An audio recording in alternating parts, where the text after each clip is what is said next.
오늘부터 8주에 걸쳐서 팔복의 말씀을 설교하려고 합니다.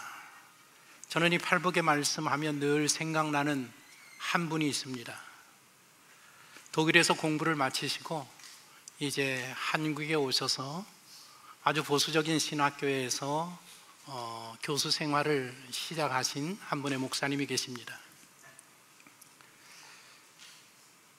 이분이 오셔가지고 스카웃 돼가지고 오셔서 강의를 하시는데 독일에 오래 계셨고 독일에서 공부를 해서 한국에 있는 이 어린 신학생들, 아주 보수적인 신앙을 가지고 있다라고 생각하는 이 신학생들이 교수님의 가르침 강의를 보니까 자신들이 생각하는 것보다 너무 이 진보적인, 성경을 진보적으로 자유적으로 해석한다라고 생각을 해서 데모가 일어났습니다. 저도 신학교 1학년 때 2학기였었는데 프린스턴에서 공부하신 교수님이 공과를 전공하신 분인데 자연과학에 대해서 신학생들이 배워야 된다 그래서 학교에서 스카웃해서 모셔왔습니다. 그런데 갓 신학교를 들어간 우리들이 생각할 때에 우리가 생각하는 것보다 너무 다른 이야기들을 하니까 막 데모를 해가지고 제 기억으로는 아마 1년 하고 스탑된 걸로 제가 알고 있습니다. 어릴 때 이야기입니다. 철이 없을 때 이야기입니다. 그 훌륭하신 교수님이 오셨는데 신학교에서 그런 문제가 생겨가지고 스카웃에 오신 교수님이 충고하기를, 교수님은 외국에서 오래 가르치신 일만 하셔서 한국에 나오셔서 좀 학생들하고 잘 안 맞는 것 같습니다. 목회를 먼저 좀 경험하시는 게 좋겠습니다. 그래서 이분이 한국에 오셔서 시골에 가서 이제 목회를 시작하게 되었습니다. 나병 환자들을 대상으로 사역을 시작하셨는데 얼마나 성실하게, 얼마나 진심으로 사랑하면서 그 나병 환자를 돌보는 그 목회를 하셨는지 그 시골 인근 지역에 이 교수님, 이 목사님의 명성이 자자하게 소문이 나게 되었습니다. 모든 사람들이 다 존경하는 그런 교수님, 그런 목사님이셨습니다. 어느 날 스님께서 이 목사님을 찾아오셔서 대본에 하는 이야기가 뭔가 하면 이곳에 스님 같은 목사님이 계시다고 해서 내가 한번 보러 왔습니다. 그리고 들어오자마자 방문을 열고 들어가서 자리에 자정하시고 나서 2시간을 부처님의 말씀을 이 교수님에게 막 가르치시더랍니다. 2시간 후에 배가 고프다고 가서 점심 좀 드려오라고. 그래서 이 목사님이 들어가셔서 이제 밥상에다가 점심을 차리려고 들어오셨습니다. 보니까 수저 2벌에다가 공깃밥 하나에다가 김치 1그릇 가지고 들어오셨습니다. 스님께서 그것을 보시고 불같이 화를 내면서 사람을 어떻게 보고 진수성찬은 못 내와도 그래도 밥 한 공기는 대접하는 게 그게 예의가 아니냐고 불같이 화를 내시더랍니다. 이 목사님께서는 그냥 웃으시면서 그 밥 한 공기를 반을 툭 떠서 다른 공기에 이렇게 나눠주면서 드시라고. 그 순간에 이 스님께서 자리에서 벌떡 일어나더니 절을 하면서 지금부터 형님으로 모시겠습니다.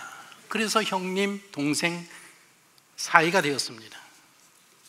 이게 인연이 되어서 이 스님께서 때때로 절에서 좋은 음식들, 좋은 재료들을 많이 갖다 주셔서 신세를 많이 지게 되었고 아주 친하게 되어서 이 스님이 목사님과 교수님과 함께 성경 공부를 시작하게 되었습니다. 그래서 이제 성경 공부를 많이 하고 이렇게 서로 돈독한 관계를 가지면서 서로 지내는 사이가 되었습니다. 어느 날 스님께서 오셔서 하시는 말씀이, 목사님, 요즘 제가 고민이 많습니다. 뭐가 고민입니까? 요즘 제가 불자들을 앉혀놓고 설교를 하려고 하면 나도 모르게 하나님의 말씀, 성경 말씀이 자꾸만 튀어나와서 죽겠습니다. 얼마 후에 이 스님이 설교하는 날이 되어서 목사님께서 저를 찾아갔답니다. 오늘은 어떤 말씀을 전하시나, 저 뒤에서 이제 무슨 말씀을 하시나 앉아서 들었더니 이 스님이 딱 좌정하셔서 처음에 하시는 말씀이 심령이 가난한 자는 복이 있나니 극락이 저희의 것이며, 그리고 애통하는 자, 온유한 자, 의에 줄이고 목마른 자, 국률이 여기는 자, 그리고 마음이 청결한 자는 복이 있나니 저희가 부처님을 볼 것이요, 화평케 하는 자는 복이 있나니 저희가 부처님의 아들이라 일컬음을 받으리로다. 의의를 위하여 핍박을 받는 자는 복이 있나니 극락이 저희의 것임이니라. 이렇게 설교를 하시더랍니다. 이 교수님은 후에 중국에 가셔서 더 많은 나병 환자로 사역하시는 아주 훌륭한 목사님으로 이름이 나셨고, 이 스님은 어떻게 되었는지 모르겠습니다. 제가 이 산상순 팔복의 말씀을 펼칠 때마다 늘 이 그 교수님의 간증이 귀에 생생합니다. 마태복음 5장부터 7장까지는 산상설교라고 하는데, 옛날 분들은 산상순, 산상보훈이라고 했습니다. 그 중에서 마태복음 5장 1절에서 10절 말씀을 따로 떼어서 산상팔복이라고 했습니다. 동방교회나 이집트 정교에서는 이 5장 11절, 12절 말씀을 포함해서 구복이라고 그렇게 가르치고 있습니다. 오늘 여기서 중요한 것은 산상이라는 단어가 중요합니다. 산 위에서 들려주신 말씀이라는 그런 의미입니다. 오늘 본문 1절을 보십시오. 예수께서 무리를 보시고 산에 올라가 앉으시니 제자들이 나온지라. 왜 예수님 평지가 아닌 산에 올라가셔서 말씀하셨을까? 성경에서 산은 하나님의 택하심을 받은 사람들이 하나님의 임재와 하나님의 계시를 경험하는 거룩한 장소로 묘사되고 있습니다. 노아의 방주가 아라랏산에 머물렀습니다. 아브라함이 아들을 모리아 산에서 드렸습니다. 모세가 호렙산에서 하나님을 만납니다. 그리고 시내산에서 십계명을 받습니다. 가나안에 들어간 이스라엘 백성들이 매년 율법의 말씀을 그리심산과 에발산에서 낭독을 했습니다. 그리고 엘리야가 바알 선지자와 전투를 벌여서 승리한 산이 갈멜산 이야기입니다. 성경에서 산에 오른다라는 말은 하나님이 계신 곳으로 올라간다, 하나님의 말씀을 들으러 간다라는 그런 의미가 담겨져 있습니다. 이 마태복음은 제자 마태가 유대인들을 위해서 기록한 복음서입니다. 마태는 예수님이 산에서 제자들을 가르치신 이 내용, 이 일을 모세가 시내산에서 받은 십계명을 백성들에게 전하는 모습으로 지금 비유하고 있는 것입니다. 저 뒤에 17장에 가면 변화산에서 예수님과 모세와 엘리야가 함께 만나는 이야기도 기록해 놓았습니다. 누구를 위해서? 유대인들을 위해서. 이렇게 예수님의 산상설교는 구약의 전통을 계승한 그런 것이라고 유대인들에게 예수님을 믿게 하기 위해서 이렇게 말하고 있습니다.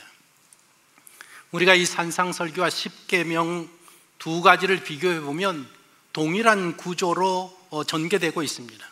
오늘 여기 산상순에 보면 심령이 가난한 자는 복이 있나니 시작이 되어서 복되다라는 말씀을 선언하시고, 그 다음에 13절 이하에 너희는 세상의 소금이고 너희는 세상의 빛이라고 말씀하십니다. 그리고 이어서 십계명에 지닌 새로운 의미들을 풀어서 설명합니다.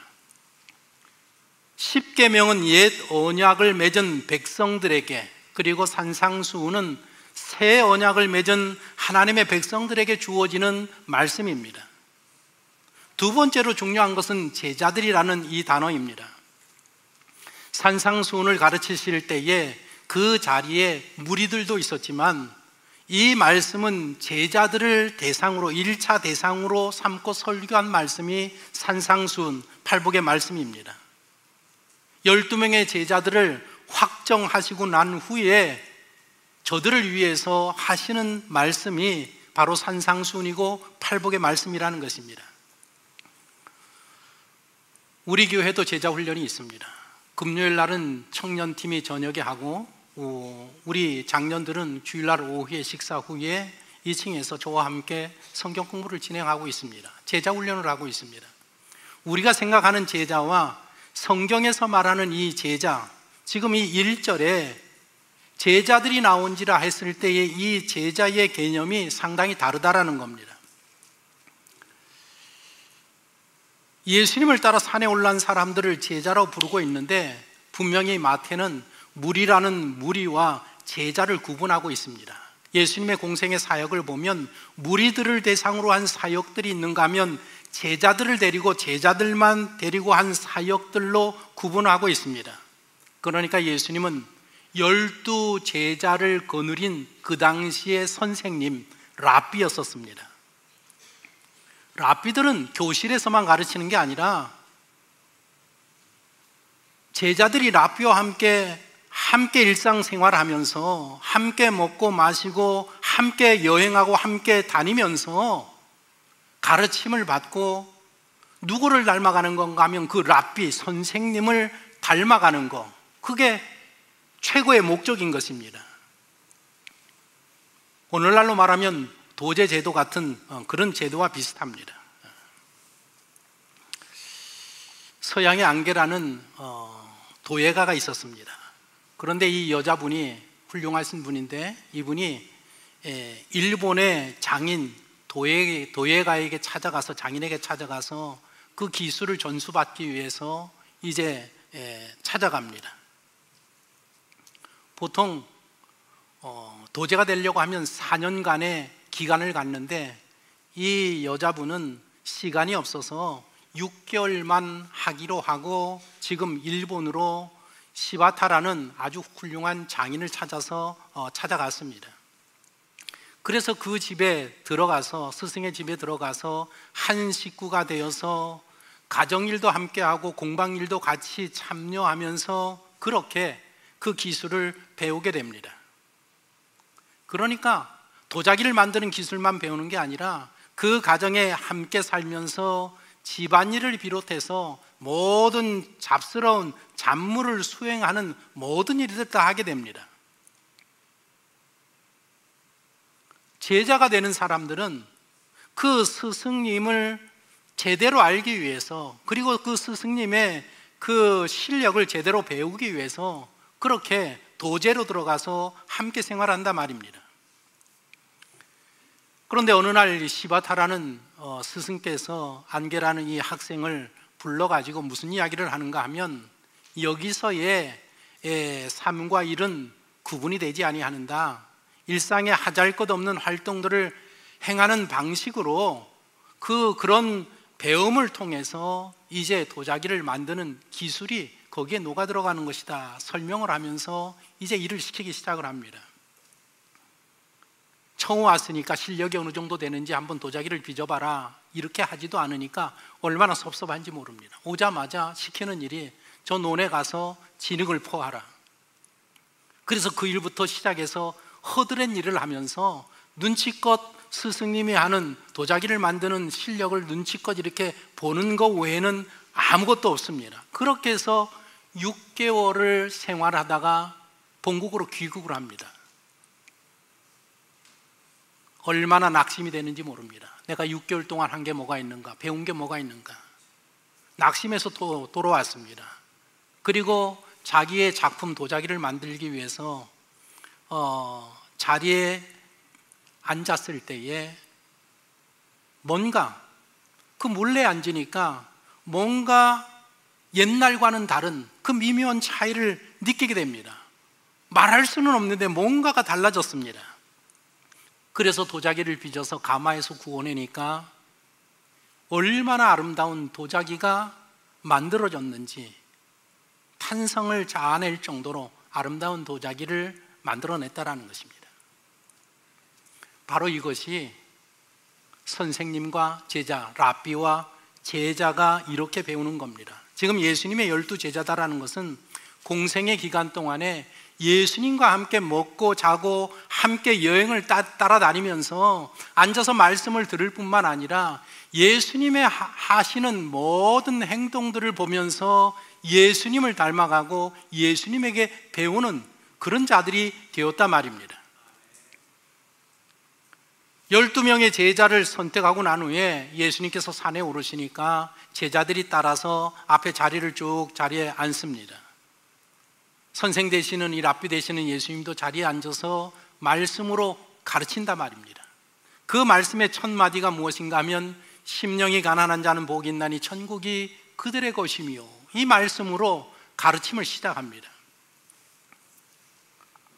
전승에 의하면 이 산은 갈릴리 근처에 어떤 언덕 높은 산이라고 이야기하고, 그 제롬이라든지 성경 연구가들은 이 산은 다볼산이다, 저 갈릴리 호수 근처에 있는 저 다볼산이라고 그렇게 학자들은 이야기를 하고 있습니다. 어쨌든 간에 이 산에 올라가서 예수님께서 제자들을 향하여서 지금 하시는 말씀이 팔복의 말씀입니다. 심령이 가난한 자는 복이 있나니 천국이 그들의 것이며, 이 팔복의 말씀들은 대부분 구약을 인용한 말씀인데 이사야서와 시편에 나와 있는 말씀들을 예수님이 지금 인용을 하고 있습니다. 이사야서 66장 2절에 이런 말씀이 있습니다. 같이 한번 읽어보겠습니까? 나 여호와가 말하노라 지었으므로 그들이 생겼느니라. 무릇 마음이 가난하고 심령에 통회하며 내 말을 듣고 떠는 자, 그 사람은 내가 돌보려니와. 마태복음은 유대인들을 위해서 기록했다고 했습니다. 지금 예수님이나 이 산에 앉아있는 예수님이나 말씀을 듣는 12제자들이나 그 뒤에 멀찍이에서 말씀을 듣고 있는 무리들이나 우리가 무엇을 생각해야 되는가 하면, 유대인들은 성경, 모세오경은 다 외웠습니다. 기본적으로 어릴 때부터 성인식을 통과하려고 하면 무조건 건 다 외워야 됩니다.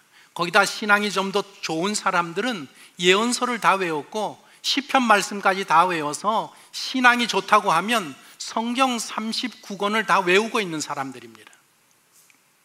우리하고는 다르다 말입니다. 우린 지금 한 절 외우기도 벅찬데 유대인들은 어릴 때부터 훈련을 받아서 성경 39권을 다 외우고 있기 때문에 지금 예수님께서 자리에 앉으셔서 첫 마디 심령이 가난한 자는 복이 있나니 이 말씀을 딱 하는 순간에 거기에 예수님의 말씀을 듣고 있던 모든 제자들은 예수님께서 이사야서의 말씀을 인용해서 지금 하시는구나 알아들었단 말입니다. 우리는 팔복의 말씀을 오늘 요 한 구절의 말씀 1시간 동안 강해를 해도 이해하기가 어려운데, 유대인들은 태어날 때부터 그 하나님 말씀 문화에서 말씀을 다 암송한 사람들이기 때문에 예수님이 척 말하면 척 알아듣는다 말입니다. 지금 무슨 말씀을 하시는지 알아듣는다 말입니다.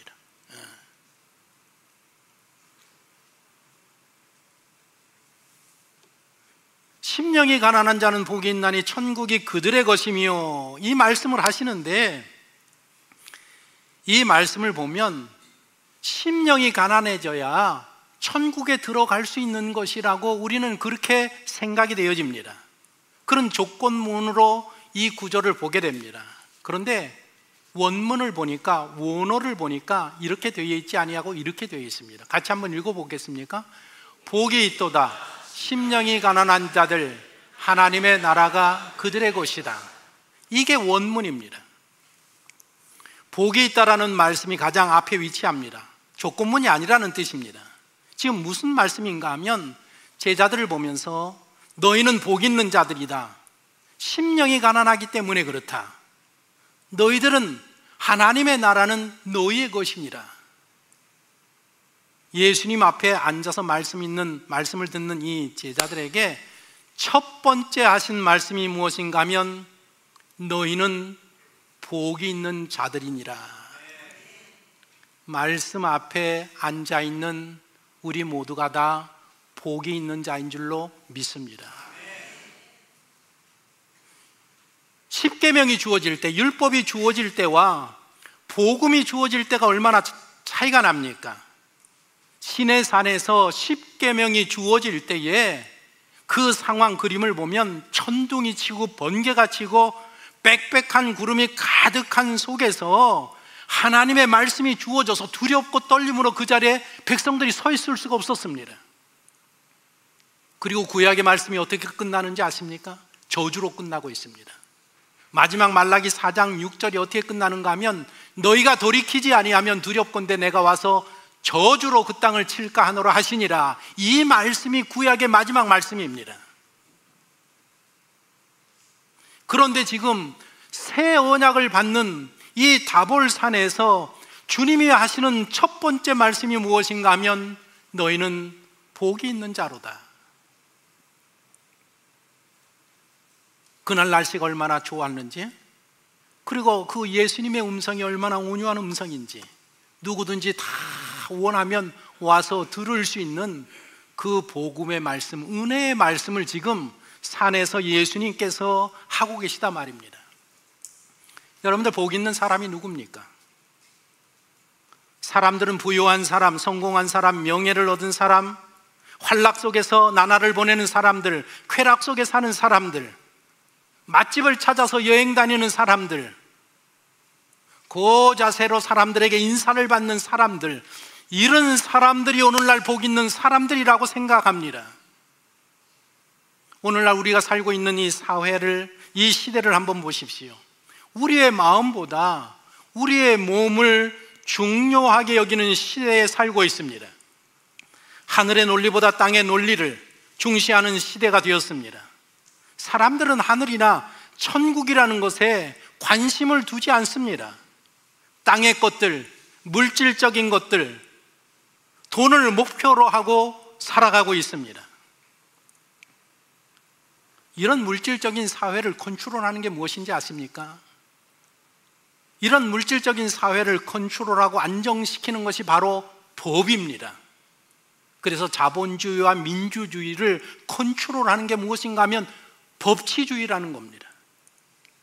그런데 사람들이 오늘날 마음은 뭐라고 쳐도 이 몸을 얼마나 중시하는지, 땅의 것, 물질적인 것들을 얼마나 중시하시는지, 그게 도가 지나치니까 이제는 법치주의가 우리나라에서 무너져 가고 있지 않습니까? 그런 시대에 지금 우리가 살고 있단 말입니다. 예수님께서는 이런 잘못된 모든 오류들을 팔복의 말씀을 통해서 제 자리로 잡아주고 계신 것입니다. 몸이 아니라 마음이니라, 땅이 아니라 하늘이라는 것입니다. 사람을 창조하신 예수님께서 사람에게 있어서 참된 복이 무엇인지를 분명하게 지금 알려주고 있습니다. 복받은 사람이 누구냐? 심령이 가난한 사람이라는 것입니다. 여기 심령으로 번역된 그리스어는 영어로 번역하면 스피릿, 영입니다. 영이 있고 혼이 있고 육이 있는데 여기 심령이라는 단어는 영을 말한단 말입니다. 영. 하나님께서 천지를 창조하실 때에 하나님의 영을 인간에게 불어넣어 주시지 않았습니까? 그래서 인간은 생명이 되어서 그 하나님의 영을 통해서 하나님의 마음과 하나님의 생각과 하나님의 뜻과 하나님의 의지를 알게 됩니다. 그 하나님의 영이 공급하는 능력으로 새 생명을 얻고 새 생명의 삶을 살아가는 존재가 사람인 것입니다. 그래서 욥기서 33장 4절에 이런 말씀이 있습니다. 읽어보겠습니다. 하나님의 영이 전능자의 기운이 나를 살리시느니라. 하나님의 형상으로 지음받은 인간은 신령한 존재입니다.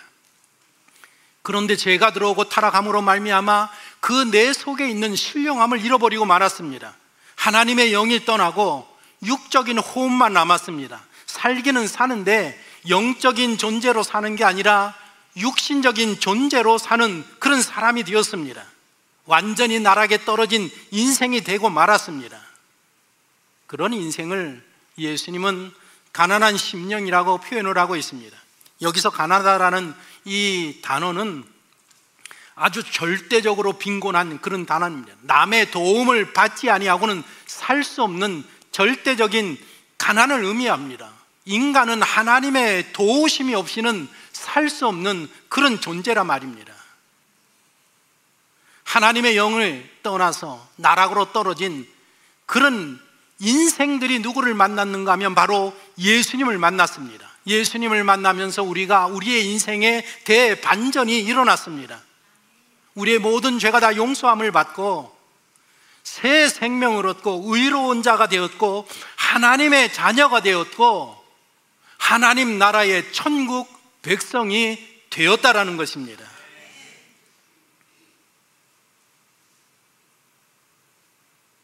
하나님의 영을 새롭게 받으면서 우리의 인생이, 우리의 심령이 회복과 갱생의 새로운 출발이 시작되었다라는 말씀입니다. 복받은 사람이 누구이냐? 정확히 말하면 복받은 것은 아닙니다. 복받았다라는 것은 이례적인 것이고, 여기 복 있는 사람, 늘 복을 가지고 있다라는 겁니다. 죽을 때까지 복을 가지고 있다라는 겁니다. 복 있는 사람이 누구냐? 예수 그리스도를 믿어서 영원히 구원함을 받은 사람이 복이 있는 사람인 것입니다. 바로 오늘 이 자리에 인생이 고달파도 지난 한 주 힘들게 살았어도 예수님 앞에 나와서 주님의 은혜를 기억하면서 하나님 앞에 예배를 드리면서 하나님의 말씀 앞에 앉아있는 우리들이 복 있는 사람이라는 것입니다. 심령이 가난한 자는 복이 있나니 천국이 그들의 것이며, 예수님께서 여기 천국의 그들의 것이며 말씀하실 때에 미래 시제를 사용하지 않았습니다. 천국이 그들의 될 것이라고 이야기하지 않습니다. 현재 시제를 사용합니다. 천국이 그들의 것이며, 우리 모두가 다 예수 그리스도를 믿는 순간에 하나님의 새 생명을 받고 그 순간에 천국 백성이 되었다라는 의미입니다. 바리새인들이, 늘 예수님을 대적하는 바리새인들이 예수님을 찾아와서 묻습니다. 천국이 언제 임하겠습니까? 하나님 나라가 언제 임하겠습니까? 그때 예수님께서 이렇게 말씀하십니다. 하나님의 나라는 볼 수 있게 임하는 것이 아니요 또 여기 있다 저기 있다 못하리라. 하나님의 나라는 너희 안에 있느니라. 하나님의 나라는 우리 심령 안에 있단 말입니다. 벌써 우리는 예수 그리스도를 믿고 구원함을 받는 그 순간부터 하나님의 자녀, 하나님의 백성이 되어서 천국 백성의 삶을 살아가고 있는 자들이 바로 우리 성도들이라는 것입니다. 이 땅에서 우리는 천국 백성으로서의 삶을 살다가 마지막에 하나님이 우리를 부르시면 이 세상의 모든 것들을 다 내려놓고 하늘로 옮겨서, 하늘로 이사가서 거기에서부터 하늘 백성으로 천국의 영원한 삶을 계속해서 사는 사람들이 바로 이 자리에 앉아있는 우리들인 것입니다. 오늘부터 팔복의 말씀을 하나씩 우리가 함께 상고해 나갈 겁니다. 예수님은 이 팔복의 말씀을 통해서 우리에게 무엇을 이야기하고 있는가 하면, 우리 구원받은 성도들이 어떤 사람이냐, 우리의 정체성에 대해서 팔복의 말씀을 통해서 분명하게 알려주고 계십니다. 그리고 우리를 구원하시는, 우리의 영적인 아버지가 되시는, 하늘 아버지가 되시는 하나님은 어떤 분이시냐? 우리의 하나님은 신실하신 하나님이라는 것을 팔복의 말씀을 통해서 우리들에게 가르치고 있습니다. 너희는 누군지 아느냐? 너희는 복 있는 자들이다. 예수를 믿고 구원을 받아서 영생을 받고 새 생명, 영원히 소생함을 받아서 새로운 인생을 살아가는 너희들은 하나님의 백성, 하나님의 자녀, 천국의 백성들이 되었다. 그러기 때문에 너희는 복 있는 자이고, 이제부터 그러기 때문에 신실하신 하나님께서 너희에게 필요한 모든 복을 끊임없이 베풀어 주실 것이라는 것이 팔복을 통해서 우리들에게 하시는 약속의 말씀인 것입니다. 예수님께서 오늘 제자된 모든 백성들에게 새 언약을 선포하십니다. 당신은 복 있는 사람입니다. 따라합시다. 나는 복 있는 사람입니다. 예수님께서 복음을 선포하시면서 새 언약을 시작하시면서 첫 번째 말씀이 당신은 복 있는 사람이다. 이 말을 믿고 주님을 따른 제자들은 복된 인생을 누렸습니다. 하늘의 사람으로서의 그 영광을 누리고 있고 지금도 천국에서 그 영광 가운데 있습니다. 반면에 이 예수님의 말씀을 믿지 못한 무리들은 주님을 떠나고 맙니다. 정확하게 이때가 언젠가 하면 예수님이 가장 인기가 좋을 때였었습니다. 공생의 2년 중간 정도 되었을 때에 이 산상수훈의 말씀을 했습니다. 그런데 불과 한 10개월 정도 지나면 어떤 일이 발생하는가 하면 세 번째 유월절 날에 오병이어의 기적을 일으킨단 말입니다. 그런데 오병이어의 놀라운 기적을 경험한 사람들이 예수님을 버리고 다 떠나갑니다. 누구만 남느냐? 12 제자들만 남습니다. 왜 떠납니까? 자신들이 원하는 그 복, 땅의 복, 물질의 복, 세상의 복이 아닌 것을 그들이 알면서 더 이상 예수님을 따라다니지 아니하는 그런 인생으로 전락하고 맙니다. 예수님께서 오늘 팔복의 말씀을 시작하는 우리 모든 성도들에게, 우리들에게 하시는 첫 번째 말씀이 무엇인가 하면 당신은 복이 있는 사람입니다. 이 말씀에 아멘하고 예수 그리스도 안에서 믿음으로 살기 시작하면 팔복에서 약속하시는 이 복들을 우리가 인생을 살아가면서 매일매일 끊임없이 경험하며 누리는 정말 복된 인생을 체험하게 될 것입니다. 이번 한 주도 우리가 우리 인생을 살아가면서 늘 마음속에 이 마음을 품으십시오. 나는 복 있는 자다. 나는 복 있는 자다. 나는 복 있는 자다. 이 말씀을 가슴에 품고 살면 여러분들의 아멘의 고백에 하나님이 응답하여 주셔서 그 다음에 나오는 모든 약속된 복들을 그때그때 필요할 때마다 여러분들에게 공급하여 주셔서 이 땅의 삶이 천국의 삶, 하나님이 부르시는 그날까지 기쁘고 즐거운 삶을 영위하는 놀라운 은혜를 체험하게 하실 줄로 믿습니다. 이 시간 우리 머리 숙여 기도합니다.